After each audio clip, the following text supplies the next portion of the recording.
We are an RM on number 18 highway, right up against the U.S. border. Our community is pretty tight-knit. Very much a farming community. Neighbors help neighbors. And it's a great place to live. The RM, through an estate sale, acquired a section of very marginal land, but it has a ton of gravel on it. We were paying royalty on gravel, and by buying the property from the estate, we were able to circumvent paying that royalty and ensured that we will have gravel for several generations. The RM had bought the land because of a gravel pit, and then this land came with it, and so now what do we do with it? In the world of livestock, land is your most limited and most expensive resource. So it stands to reason that you should maximize the productivity and therefore the return on investment in that resource.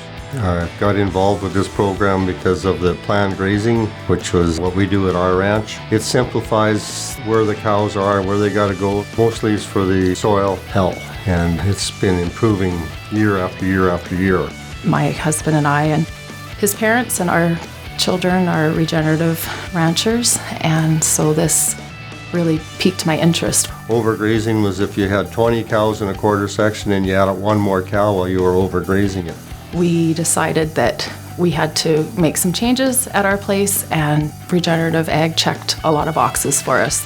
I know in my ranch we've tripled the grazing capacity of it, and our grass is still better than what it ever has been. The Canadian Forage and Grassland Association is national voice for forage and grasslands. Across Canada, we were able to allocate some dollars for research towards their project. We funded all the barbed wire fencing, the alleys, and portable fencing unit to help with dividing the pasture into paddocks. We're working with the Government of Saskatchewan and the Ministry of Agriculture through their water well drilling program. We are going to have to pipeline that well all over the quarter section. The cows will be stocked with fresh water. They don't have to go into dugouts. We're looking at carbon capture. We're looking at native prairie that we're going to be able to sustain, and we're still going to be able to supply gravel for our ratepayers.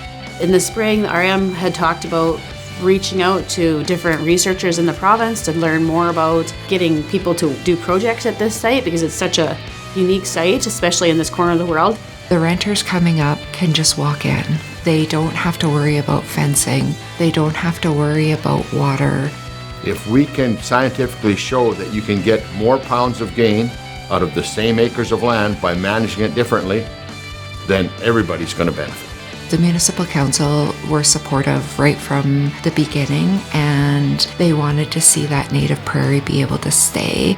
We're just trying to showcase using animals to build soil, to help the environment, protect waterways. You are benefiting your ratepayers as far as research, you're benefiting your ratepayers as far as having the opportunity to graze their cattle close to home. I think it is going to really shed a lot of light on what we as producers can be doing